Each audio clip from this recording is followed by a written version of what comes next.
Buenas tardes. Bienvenidos al ciclo de actividades por videoconferencia que brinda el Colegio Público de Abogados de la Capital Federal. Hoy, como actividad organizada por el Café Jurídico, contamos con la doctora Andrea Falcone, que nos hablará de jubilación de servicio doméstico, desafíos.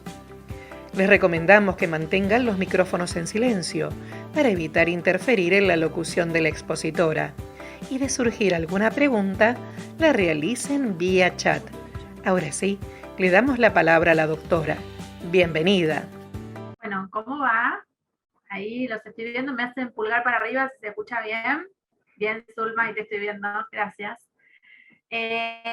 Bueno, el motivo de la charla de hoy, que la verdad tiene muchos participantes y eso me alegra un montón, tiene que ver con las dificultades que nos hemos ido encontrando en la tramitación de este tipo de jubilaciones y por eso, como siempre es ánimo de las actividades en el colegio, las autoridades quieren que compartamos este aprendizaje y esta información para facilitar el ejercicio profesional de todos los colegas.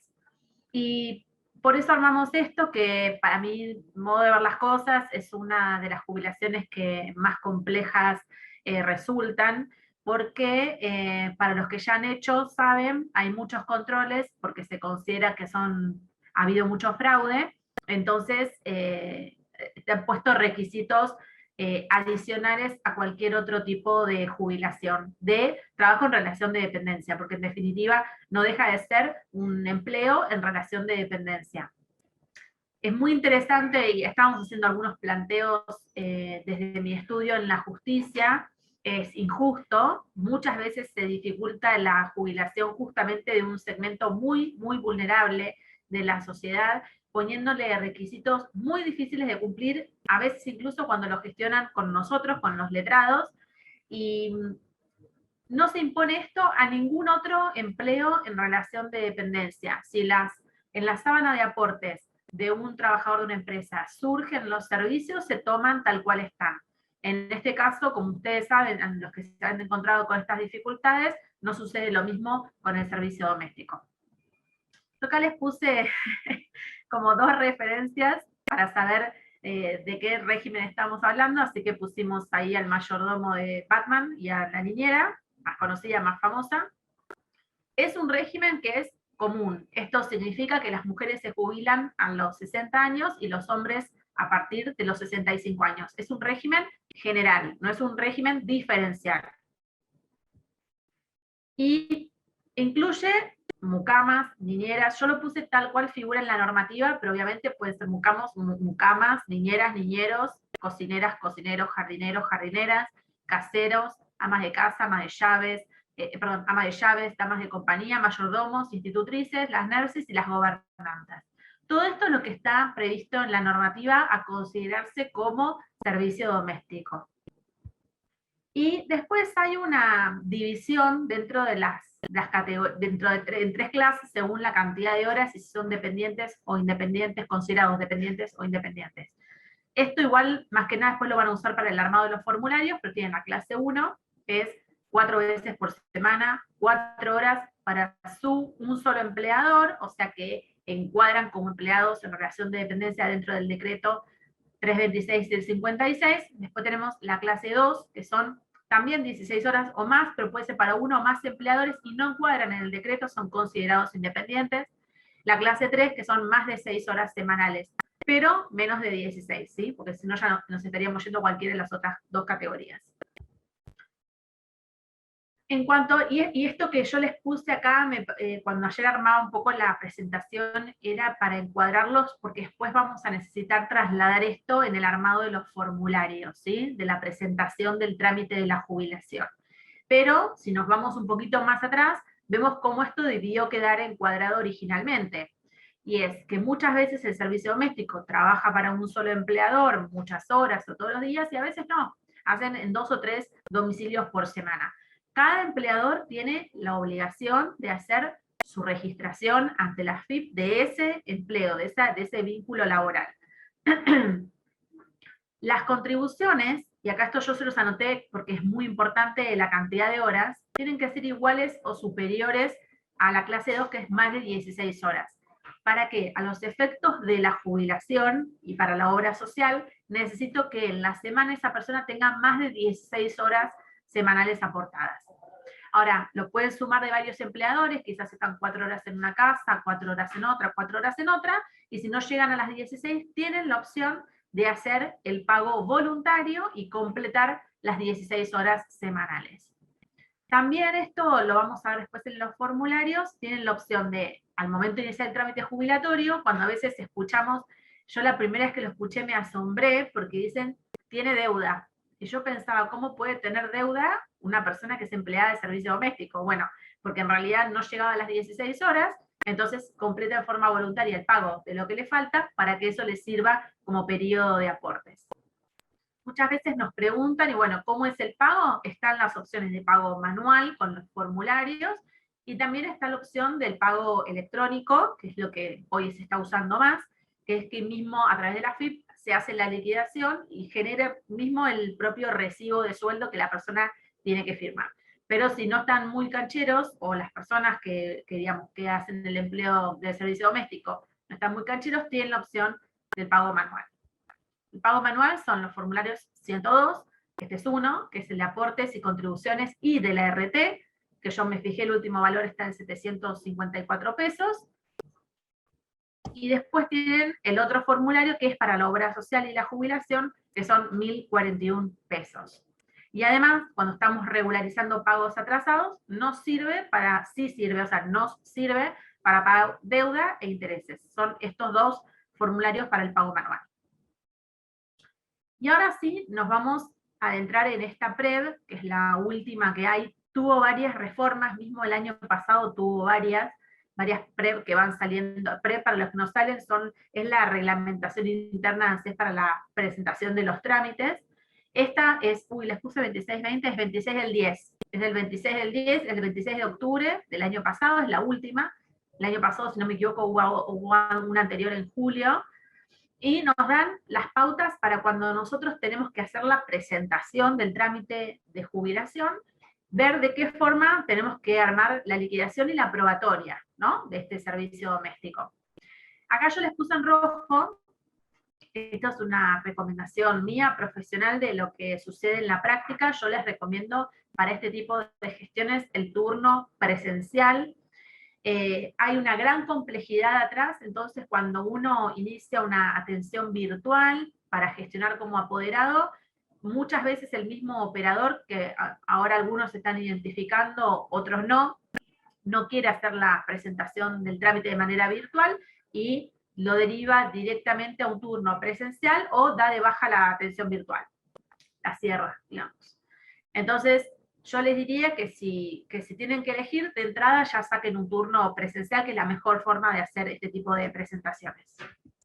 Y acá hay una distinción que va a ser muy importante en el momento del armado de la carpeta, y es determinar si esos pagos de servicio doméstico son pagos hechos lo que se llama en tiempo y forma, o si son pagos extemporáneos, ¿sí? Y ahí va la cuestión, no sé cuántos de ustedes ejercían la profesión allá por 2009, 2010, pero una forma de regularizar aportes eran los pagos de servicio doméstico, que eran mucho más baratos que el monotributo. Entonces, sucedía lo mismo que está sucediendo hoy, que una mujer que tiene 60 años necesita 5 años de aportes reales después del 2003 para poder jubilarse, porque la moratoria no le alcanza, y es como si hoy se llenaran 5 años de formularios de servicio doméstico, con la deuda, con los intereses, con todo, y se mandaran a pagar. Entonces, si yo mando a pagar todo eso junto, bueno, en ese momento no había verificación, no había prueba, no había nada, eso entraba como esos 5 años de aportes que me faltaban. Eso se hacía ya por 2009-2010, eso obviamente se detectó y se pusieron todos estos controles, por eso cuando hablan de fraude, en realidad están hablando de una forma de iniciar jubilaciones que en ese momento estaba tácitamente consensuada y después no lo estuvo más. Entonces, hoy eso no se hace. Hoy, por ejemplo, el que necesita 5 o 6 años de aporte después del 2003, si no tiene los aportes reales, tiene que inscribirse en el monotributo y esperar el tiempo necesario para poder iniciar la jubilación. En aquel momento le hubiesen hecho 5 años de aporte de servicio doméstico. Y esta distinción me va a marcar cómo armo la carpeta. Si es una carpeta que es en tiempo y forma, lleva determinada prueba, si son pagos extemporáneos, que puede suceder, y por más que hay reticencia por parte del organismo a tomar este tipo de trámites, puede suceder que el empleador no haya hecho los aportes de un servicio doméstico real y que se hayan pagado después todos juntos y haya que presentar la prueba para dejar acreditado ese vínculo laboral. Y vamos a ver ahora primero lo que es en tiempo y forma, y después les voy a explicar lo que se agrega como probatoria cuando son pagos extemporáneos. Lo primero que van a presentar es el formulario de 6293, que es el dador de trabajo, ¿sí? Ahora igual en la diapositiva siguiente se los voy a mostrar. Es prácticamente una declaración jurada donde se completan todos los datos que, en el caso de ustedes, de su cliente, la persona que acude a sus servicios, tienen que brindarle, ¿no? ¿Cuál fue el periodo? Eso se constata también con el SICAM, porque están hechos pagos, tiempo y forma significa que los pagaron mes a mes. La cantidad de horas que trabajaban, cuál era la remuneración. Hay una parte donde se completan datos que tienen que ver con la vivienda, si la casa era propia, si era alquilada, cuántos eran los integrantes de la familia, y se detalla. Si había otros empleados de servicio doméstico, todo eso se completa con el empleador. Y es un formulario de estos por cada empleador. Si yo en un mismo periodo tuve 3 o 4, tengo que hacer los 3 o 4 formularios, uno por cada uno. Y acá viene otro tema, porque hay problemas para hacer la certificación de la firma. Hay ciertas oficinas de ANSES que certifican los formularios sin turno, es decir, uno va a la puerta, hace la cola, pasa, firma, certifica, y ya, digamos, esto digo porque si lo van a iniciar presencialmente y tengo 3 dadores, capaz los dadores pueden ir viniendo al estudio y van al ANSES, certifican la firma y vuelven. O nos encontramos con los 3 dadores unos días antes del inicio y se certifican las firmas.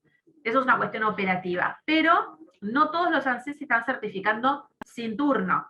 Por ejemplo, ANSES Centro, que es donde nosotros estamos más cerca, no inicia sin turno, no certifica sin turno, con lo cual hay que sacar el turno para ir a hacer la certificación de las firmas, y si les toca UDAI Centro, que Dios los ayude, porque tampoco ni con turno les quieren certificar. Otras opciones, que esto pasó mucho en pandemia, los ANSES estaban cerrados, entonces había que buscar alternativas. Pueden ser certificación de firmas por juzgado, yo nunca hice ninguna de esa forma, pero sí puede ser por banco. Cuando una persona tiene una cuenta bancaria en un determinado banco, puede ir y pagar el servicio de la certificación de la firma, o en el último escenario, que obviamente es el más oneroso, el más costoso, la certificación por escribano público. Yo uso bastante la certificación por escribano, porque bueno, tenemos estudios con los cuales trabajamos, y obviamente tenemos un precio mucho más accesible, y nos resuelve mucho más porque el armado de la prueba, de la certificación de la firma, y todo siempre es complejo. Los dadores de trabajo no se quieren movilizar, o tienen disponibilidad en un determinado día específico, no tienen ganas de ir a ANSES. Esto pasa, lamentablemente pasa bastante. Por eso les puse todas las opciones que tienen para hacer la certificación. Este es el formulario que recién les comentaba, frente y dorso, donde completan todos los datos. Ahí ustedes van a ir viendo la hora, la cantidad de día, la remuneración, abajo lo que les decía, ¿no? Si trabajaba alguna otra persona, si no trabajaba, cómo estaba armada la casa, cuántos ambientes, bueno, todos los detalles. El otro formulario, ese era el 1, yo acá les puse los numeritos. El número 2 es la declaración jurada del que está pidiendo la prestación, ¿sí? Entonces, tenemos un formulario por cada empleador, que además también va por cada periodo. Si yo trabajé para alguien un periodo, después un tiempo no trabajé, después volví a trabajar, son 2 formularios, ¿sí? Y acá yo también completo en qué periodo trabajé, cantidad de horas, remuneración. Yo les voy a decir algo que les va a parecer muy obvio, pero esto tiene que coincidir con lo que ponen en los datos del empleador. Les digo porque me pasó de clientes que me han venido a ver con trámites rechazados y el formulario del dador no coincidía con el del solicitante. O sea que yo ya de entrada estoy metiendo un trámite donde hay una incongruencia en los datos. La cantidad de habitaciones o dependencias de la casa. Yo también completo cómo estaba armado el núcleo familiar. También pongo los datos de mi cónyuge si lo tengo, y voy a ofrecer testigos y otras pruebas, ¿sí? Y esto que yo les ponía, si yo tengo clases distintas, trabajé primero 4 horas, después a los 3 años pasé a trabajar 16 horas, bueno, Ahí tengo que generar un formulario por cada periodo, ¿sí? Según la clase. Y lo mismo, las firmas se certifican de la misma manera. ANSES, juzgado, banco o escribano. Ahí este es el formulario, para los que no lo vieron nunca. Se completa todo esto que ven ahí, y se firma abajo y se certifica, ¿sí? El tercer papel se usa cuando yo hay un periodo en el cual tengo los aportes de servicio doméstico, pero no tengo más contacto, o el empleador se fue de viaje, no está, no tengo forma de hacer certificar el formulario. Cuando el pago es en tiempo y forma, se presume válido. Entonces, puedo presentar este formulario, que ahora creo que está acá, sí, donde yo pongo los periodos y pongo abajo que no acompaño prueba de esos periodos, que están hechos en tiempo y forma, porque no tengo más contacto, porque él está de viaje, por lo que fuera, ¿sí? Ahí se consigna el motivo por el cual no estoy acompañando debidamente los formularios. Y después este es el SICAM, ¿sí? Se hace la liquidación del SICAM, se imprime el 558A, y ahí figura, digamos, si hay un detalle de deuda, ¿no? Con las horas, con el código, todo. Si hay deuda, como decíamos, porque el empleo fue por menos de 16 horas, se puede hacer ese pago, se debe hacer ese pago para que ese periodo se pueda consignar dentro de la liquidación, ¿sí? Entonces, lo que yo presento son esas 4 cosas. Ahora, cuando los pagos son extemporáneos, es decir, yo pagué después todo junto, es muy importante el armado del caso y de la documental. Pero, y les agrego, desde mi punto de vista, siempre lo que abunda no daña. Entonces, si bien para los pagos en tiempo y forma solamente se me piden esos 4 formularios, yo creo que si tengo otra prueba, la puedo acompañar. Solamente a los efectos de que esto nunca vaya a verificación y que el trámite se resuelva lo antes posible en la tramitación dentro digamos, el computista cuando recibe, y el mismo a veces el iniciador determina si esto va legales o no. Entonces, cuanto antes podamos evitar el paso de legales, mejor, no porque esto salga mal, simplemente por la demora que eso implica, sobre todo, ¿se escucha bien? Porque justo me surgió que mi conexión es inestable. ¿La van escuchando bien? Sí. Con lo cual, mi sugerencia es que si tienen pruebas, que la acompañen, ¿sí? Pero si los pagos son extemporáneos, tienen que acompañar la prueba, ¿sí? Se agrega los testigos, ¿sí? Que es este formulario del 6.8, donde uno ofrece testigos que dan fe de ese vínculo y que contestan ciertas preguntas. Esto, cuando los pagos son todos juntos, hay que presentarlo. Lo mismo, se certifican por escribano, banco, acceso, juzgado, ¿sí? Y además, yo les puse la PREV que les mencioné antes, incluye una gran cantidad de pruebas. Yo les puse las que para mí en la práctica profesional son las que encuentro. Lo otro, ténganlo presente, se los voy a mencionar algunas cosas, pero ¿es posible que la persona tenga los recibos de sueldo? Sí, es muy posible. Sobre todo si el empleador fue y le pagó todo junto, le entregó los recibos, los tiene. Esos formularios que vimos inicialmente, el 102 y el 575, sí, es muy probable porque como pagó todo junto, seguramente le hizo entrega. ¿Es posible que tenga constancia de obra social? Bueno, capaz que no de ese empleador que le pagó todo junto, porque evidentemente si le pagó todo junto, la persona no llegó a acceder a la obra social, con lo cual no tiene esa prueba porque para cuando le inscribieron ya era el momento quizás de jubilarse. O le pagaron un periodo completo y después de ahí le pagaron en tiempo y forma. Bueno, si esa persona tuvo registro en la obra social del servicio doméstico, es una prueba de que esa persona es una trabajadora del servicio doméstico, que básicamente eso es lo que se está buscando probar, que no es una persona que nunca trabajó de servicio doméstico y que hizo todos los aportes juntos para poder jubilarse. El resto de las pruebas que yo les pongo que son complejas, hablan, por ejemplo, de pruebas de que la persona fue atendida en el domicilio del dador de trabajo por la RT, o que tuvo atención médica de la obra social en el domicilio del dador de trabajo. Digo, después cuando miren la PREV hay una cantidad de pruebas que desde mi punto de vista, es muy difícil de encontrar en la realidad. Apenas que las personas guardan los recibos y con suerte, con total seguridad, si los atendió un médico en el domicilio del dador de trabajo, eso no va a estar. Eso es mi punto de vista y nuestra experiencia de pruebas que quizás están listadas, pero no las encontramos. Ahora, sepan que más allá de esto, que son las cosas más usuales, que es los recibos de sueldo, los formularios y la obra social, hay algunas otras cosas. O sea que en un caso de desesperación, donde tengan que sí o sí acompañar más cosas porque no son suficientes, bueno, tienen la PREV donde pueden buscar el resto de las cosas que son, desde mi punto de vista, un poco complejas.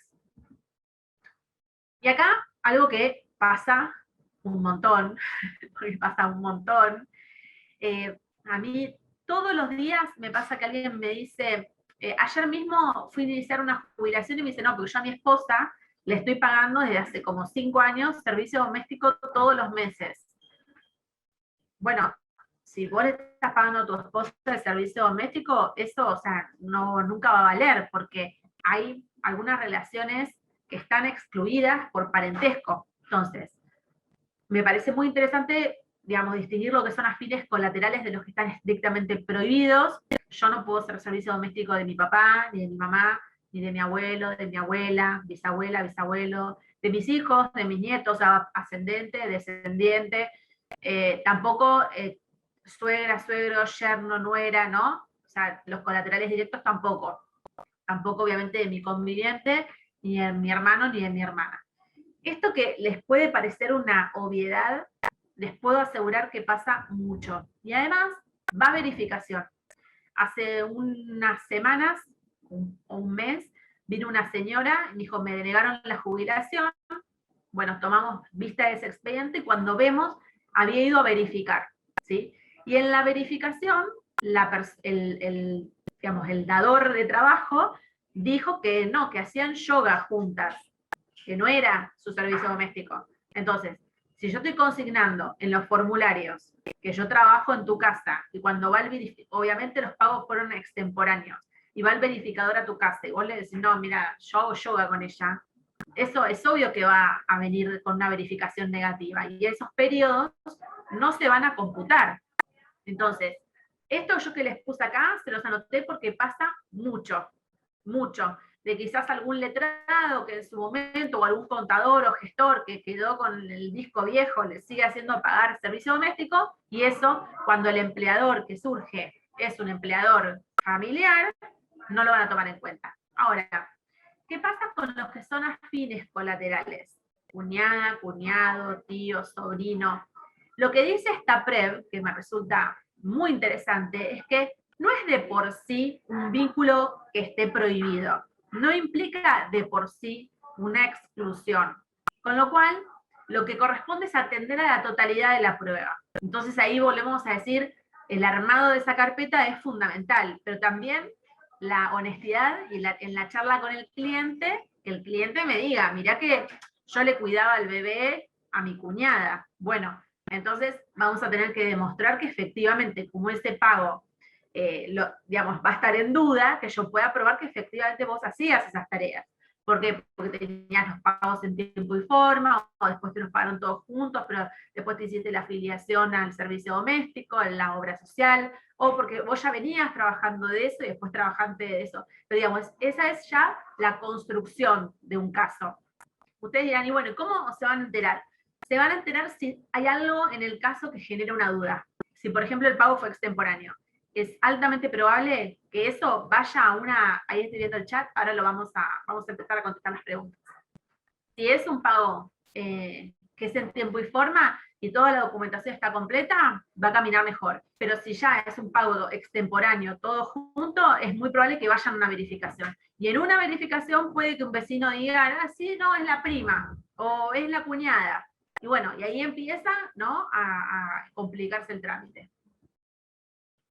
Después les puse algunas situaciones que se pueden dar, por ejemplo, cuando el empleador desconoce la relación laboral. Entonces ustedes les llega el cliente y empiezan a armar el caso y ven que, bueno, el empleador no le va a firmar los formularios. Si ustedes dicen, bueno, ¿qué hago si el empleador no me va a firmar los formularios? Bueno, esto lamentablemente la PREV lo que dice es que ANSES se lava las manos Y esto se tendrá que dirimir en el ámbito laboral.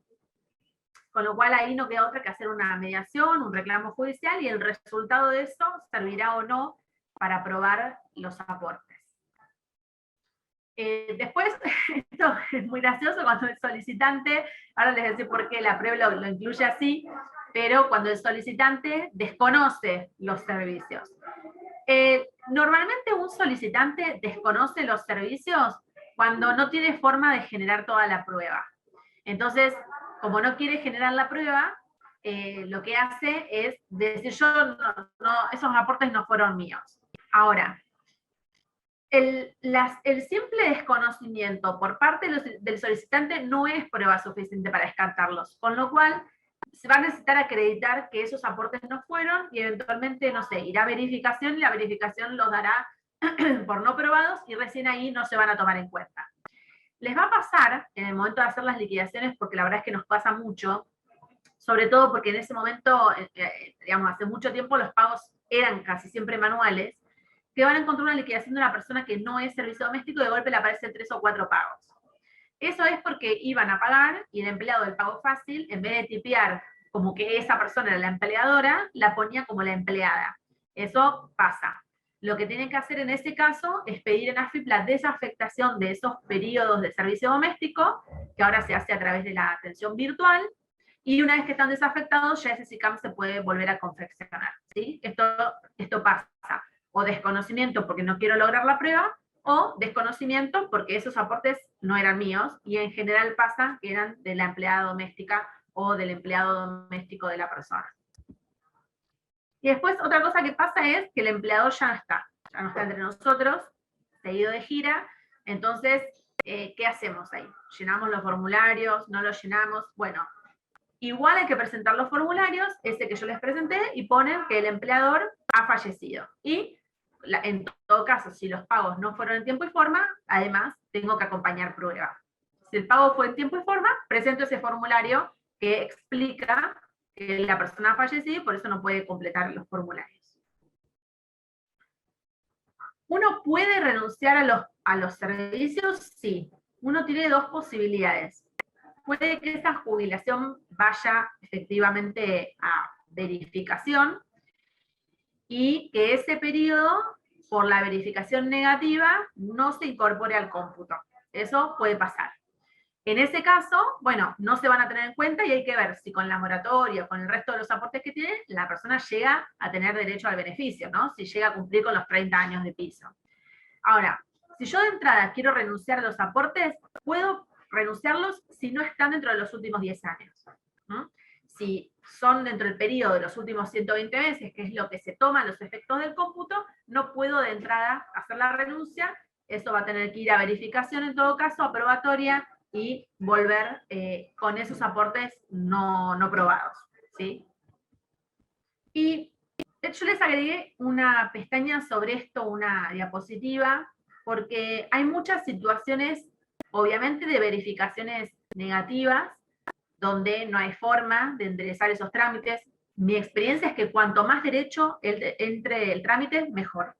Siempre es mejor presentarlo un mes después, pero bien armado, que apurado y mal. Eso con total seguridad.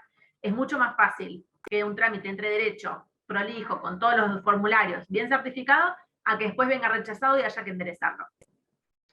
Nosotros tenemos varios casos que ahora hemos judicializado, donde viene la persona y dice, bueno, obviamente lo hizo sin asistencia letrada, y esto es un punto importante, porque cuando nos dicen los abogados que estamos ahí en ANSES, bueno, ANSES no va a ayudar a una empleada de servicio doméstico a generar toda esta prueba.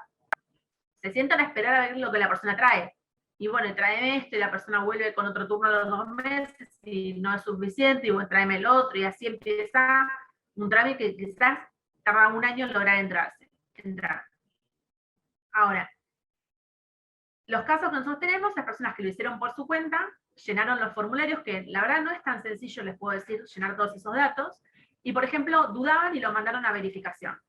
Y el verificador, yo les digo, tengo 2 casos de estos que me resulta irrisorio, consigna que hay discrepancia entre las horas que la persona dijo que trabajaba en los formularios y lo que el dador de trabajo dice en el momento de la verificación.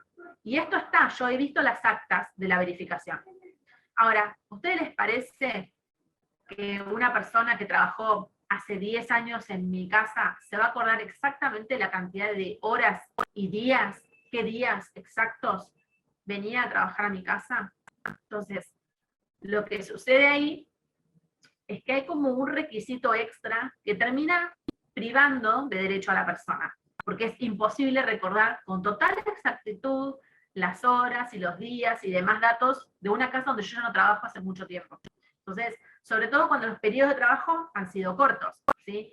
Por ahí trabajé 6 meses, por ahí trabajé 1 año, entonces estas circunstancias se dan y nosotros hemos apelado recientemente a la justicia a ver si ordena esta situación, porque estamos con situaciones donde el servicio doméstico es totalmente real y por estos detalles se termina denegando el beneficio. Bueno, les agradezco por haber estado hoy y ahora voy a contestar preguntas que tengo acá en el chat. Estoy súper tecnológica.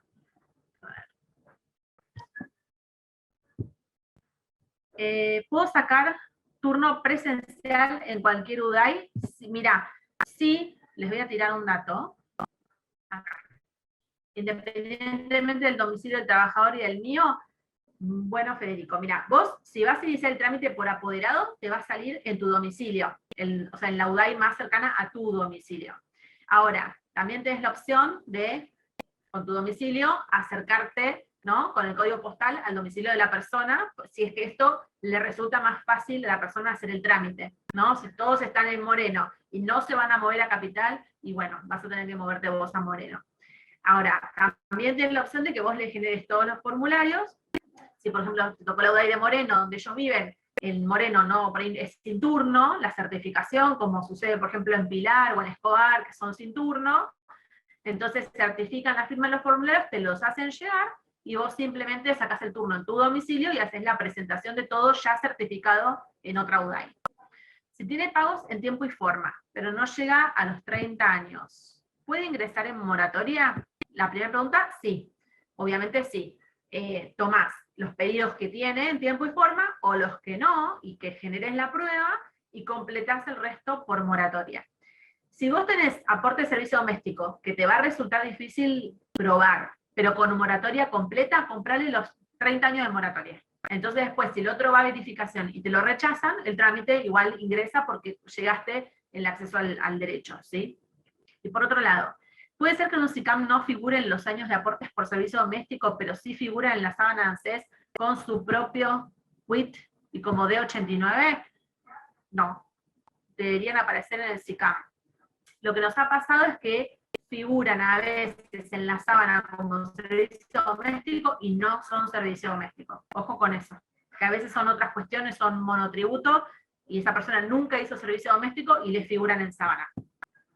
Si la prueba es muy complicada, ¿se puede desafectar en AFIP y comprar esos años con moratoria? Mirá, puedes intentarlo, depende de la AFIP que te toque. Nosotros hemos intentado desafectar y la AFIP, si no hay una justificación, no te los desafecta. Y otra cosa que hemos intentado es con un deberá de ANSES, y con un deberá de ANSES sí te los desafectan. Pero lamentablemente si el pago fue en tiempo y forma, igual tenés los formularios para presentar. Capaz ya no tenés contacto con la persona y presentás el formulario donde el solicitante dice no tengo más contacto con la persona. Si fueron hechos todos de manera extemporánea, bueno, tenés la opción de intentar la desafectación, las AFIP que hemos intentado nosotros no lo hemos logrado, o de conseguir un deberá de ANSES para hacer esa desafectación, considerando que quizás no está en el periodo de los últimos 10 años. Hola, tengo un caso en que los aportes, el empleador un mes pagó por menos horas, luego pagó la diferencia más los intereses. La declaración jurada, ¿va por periodo completo? Sí, sí. Buenas tardes, por favor, si no es molestia, si nos puede enviar por mail el PowerPoint. Sí, claro. Yo el otro también, el de la semana pasada, que fue sobre pensiones con convivencia, se lo mandé a Ángeles, así que ahora cuando termine esto se lo mando a ella también para que lo circule entre ustedes. Para pagar diferencia de capital atrasado, ¿cuál es el formulario? El 575. En el SICAM, no lo tengo que declarar yo como otro aporte? No, se carga en el SICAM, todo el servicio doméstico va en el SICAM. En este caso, con servicio doméstico, uy, mi conexión es inestable. Tiene un vencimiento una vez certificada, ¿qué turno? No, lo que tiene vencimiento no es la documentación, sino los poderes. O sea, vos te firman un poder, el poder tiene una vigencia, pero no es el caso de los formularios. Hay un turno específico para certificar firma, así que, pero averiguá porque no todos los ANSES es con turno. Hay muchos ANSES que certifican formularios sin turno. Le quería consultar si durante el año va a dictar un curso. Estamos trabajando en algo, pero por ahora preferimos trabajar con el colegio en general estas charlas. Si después ustedes quieren, pueden escribir en esos trámites donde ustedes estén trabados, porque donde ustedes se traban es donde seguramente nosotros ya nos trabamos. Entonces, todo ese aprendizaje que hemos hecho y digamos, conocimiento también de las diferentes UDAI donde trabajamos, lo podemos aportar y compartir. Incluso a veces creo que en derecho previsional mucho tiene que ver con ser creativos en la búsqueda de una solución, y estamos nosotros permanentemente tratando de buscar soluciones porque el ANSES es muy trabada, así que como ustedes ya lo saben. Así que la semana que viene, de hecho, hay una charla de ejecución de sentencias que vamos a hacerla así sencilla como esta, para que por lo menos primero entendamos todo el recorrido y los conceptos, y después sea mucho más fácil ir hilando cuestiones puntuales. Por ejemplo, yo di una hace unos 20 días sobre los topes de Villanustre, que la di interna dentro de mi estudio, pero es una cosa muy específica dentro de una ejecución de sentencia. Entonces, creo que vamos a ir por los generales y después vamos desandando cuestiones puntuales. Pero si, pero si ustedes tienen problemas específicos de algún tipo de trámite, no sé, de insalubres o de, no sé, camioneros, bueno, podemos ir haciendo estas charlas de media hora, 40 minutos específicas de ciertos trámites para ir haciendo, ¿no?, caminar mejor las gestiones. La jubilación ama de casa es otra normativa. Bueno, hasta acá llegó. Yo le voy a pasar ahora a los chicos la presentación, porque yo nunca hago presentaciones con tanto detalle, y cualquier duda, bueno, ya saben, tienen mi mail, me escriben, ¿sí? Y nos vemos el próximo martes a esta misma hora para una clase de ejecución de sentencias. Muchas gracias.